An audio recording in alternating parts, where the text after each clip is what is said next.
Aujourd'hui, j'ai envie de parler au sujet comment toujours garder les motivations. Après un tournage, aujourd'hui, je me sens tellement inspirée que j'ai vraiment formulé 3 tips que j'utilise au quotidien et aujourd'hui, je vais vous les partager. Regardez jusqu'à la fin. Bonjour à tous, je suis ravie de vous voir sur ma chaîne, toujours Maria Romanova avec vous. Bienvenue à tous les nouveaux. Salut tous les anciens. Mon job, mon travail depuis des années, c'est de rendre les projets et les gens visibles et je vous transmets ici mon mindset et aussi mes compétences, mon expérience dans le domaine de communication sur les réseaux sociaux. Là, on vient de finir un tournage. On a fait des réels avec mes équipes. Vous savez, c'est toujours un processus d'un côté très inspirant, mais très fatigant. Et quand j'étais dans le taxi pour rentrer chez moi, je me dis, j'ai envie de partager. Pourquoi, après 3 heures de tournage, que j'ai parlé, je parlais, j'ai encore envie de faire beaucoup de choses. Je me sens plein d'énergie, je me sens vraiment plein d'idées. Par contre, il y a beaucoup de gens qui pourraient se sentir épuisés, envie de dormir vraiment, de s'écrouler. Et là, je peux vous dire que j'ai vraiment, vraiment compris quel rôle jouent ces 3 choses dans ce qu'on nous on fait en fait dans la vie.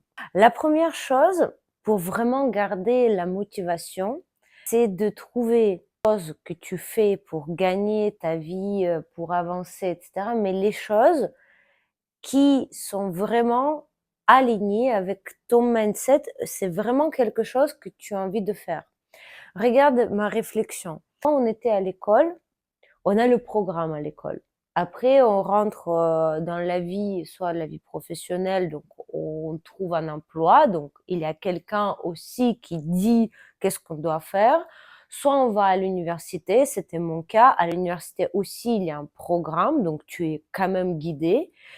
Et après, quand tu sors de l'université, bah, justement, c'était aussi mon cas, c'était soit tu vas rejoindre la vie professionnelle, soit tu ouvres ta boîte. Moi, je fais le doctorat. Donc, imaginez bac plus 14, donc tu es tout le temps dans le système. Dans le système, tu es confortable, tu es à l'aise dans ce système-là.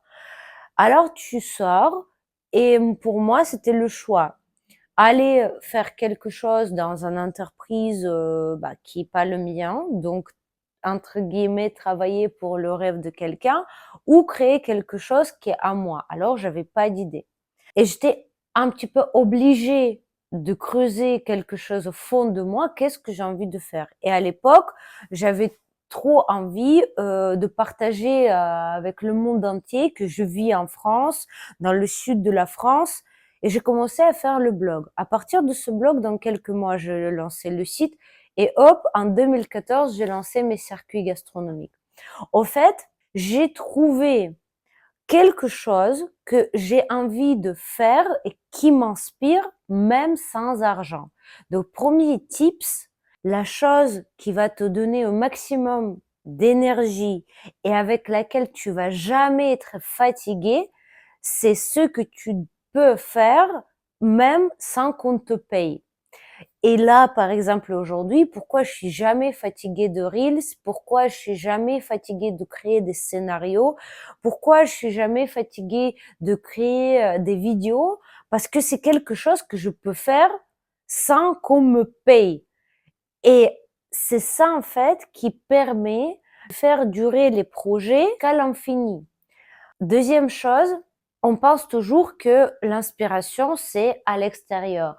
Et vous savez, il y a beaucoup de livres aussi, vas-y, va t'inspirer avec un podcast, va te balader ou va faire un joli voyage ou encore va chercher le soutien en famille ou en couple. Loin de là, la motivation, c'est pas quelque chose qu'on peut trouver à l'extérieur de nous. La motivation se trouve en nous.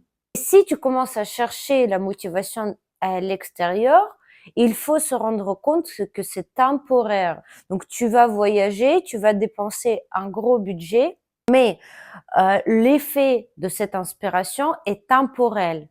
De ce tips numéro 2, on revient vers le point numéro 1.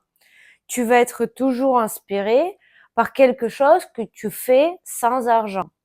Et là, le moment de fatigue, le moment de perte de motivation, regarde au fond de toi. Qu'est-ce que tu peux faire sans demander quelqu'un, sans investir de l'argent? Ça peut être un truc de ton enfance. Je sais qu'il y a beaucoup de garçons qui jouent aux jeux vidéo. Attention, il faut pas entrer dans l'excès. Il faut pas jouer chaque jour. Franchement, quand j'entends ces histoires, ça me gonfle. Comment les gens ils peuvent dépenser autant de temps de leur vie à passer dans les jeux vidéo, dans le monde virtuel. C'est aussi, entre guillemets, la volonté de se cacher. Essaie de trouver qu'est-ce que tu as aimé à faire dans ton enfance. Quelqu'un qui a aimé danser, quelqu'un qui aimait chanter, quelqu'un qui aimait dessiner. Mais dans la vie adulte, on pense que ces choses-là sont pas forcément adultes, sont pas appropriées, ça apporte pas grand-chose. Mais imaginez que notre vie, aujourd'hui, elle est tellement riche et toutes les possibilités, les réseaux sociaux, etc., sont pleins d'opportunités que n'importe quelle occupation ou n'importe quel truc qui vous a amusé dans votre enfance peut devenir aussi la source, le début de votre business. Et je connais plein de projets comme ça. Je connais énormément de femmes qui ont commencé leur business autour de l'enfance ou autour de bricolage ou autour de écrire des livres pour les enfants ou créer des jeux. Ça les apporte des milliers d'euros. Le plus important, c'est de trouver un truc qui te ressemble et qui te révèle ce petit flamme d'enfance. Regardez les gens très célèbres, Elon Musk ou bien Donald Trump, un homme adulte. Leur comportement, c'est quelqu'un qui joue, quelqu'un qui s'amuse, qui rigole tout le temps. Et quand vous trouverez en vous non seulement ces trucs-là, mais aussi le courage de prendre votre temps, de s'amuser, de donner ce temps à vous, ça va vous donner une inspiration, mais juste énorme. Et justement, ça demande pas ni le financement, ni quelque chose en appui extérieur. Troisième chose, c'est arrêter d'utiliser la notion de temps comme une excuse. Qu'est-ce que je veux dire par là? Il y a les gens qui disent ah mais c'est trop tard pour moi, ah c'est plus le moment ou c'est pas encore le moment va arriver quand je vais avoir le diplôme ou non, c'est déjà bientôt la retraite, je vais pas le faire. Donc ça c'est une excuse. Aujourd'hui, la retraite et la vieillesse, elle est beaucoup plus tard que à l'époque, c'était comme c'était chez nos parents. Aujourd'hui, tu peux faire n'importe quel business à n'importe quel âge. À 18 ans, à 20 ans, à 40 ans et à 50 et à 60, tu peux démarrer. Il y a tout qui est pour. Une excuse que je connais pas les réseaux sociaux, que je ne peux pas comprendre. C'est juste une excuse. Parce que iPhone, les réseaux sociaux, tous les outils aujourd'hui, ils sont conçus pour être user-friendly. Si mes enfants qui ont 3 ans sont capables d'allumer leur iPhone et trouver même les dessins animés quand je dors, une personne à 50 ans et à 60 ans est capable aussi de trouver comment utiliser les réseaux sociaux. Et aujourd'hui, si tu as envie de développer ta visibilité, être accompagné, déjà, tu peux prendre la consultation avec moi. Deuxième solution, rejoindre le programme de 21 jours de l'effet visibilité. Et là, il n'y a pas de chance de ne pas le faire. D'ailleurs, n'hésitez pas à vous inscrire dans le lien que je joins à cette vidéo. Bientôt, je vais faire un link pour annoncer la nouvelle date de l'effet visibilité. Et troisième chose, tu peux suivre ma chaîne pour trouver énormément de tips pour les débutants, pour les avancés, pour les gens qui doutent ou pour ceux qui veulent juste avoir le soutien. Tout ça, tu trouves dans cette chaîne.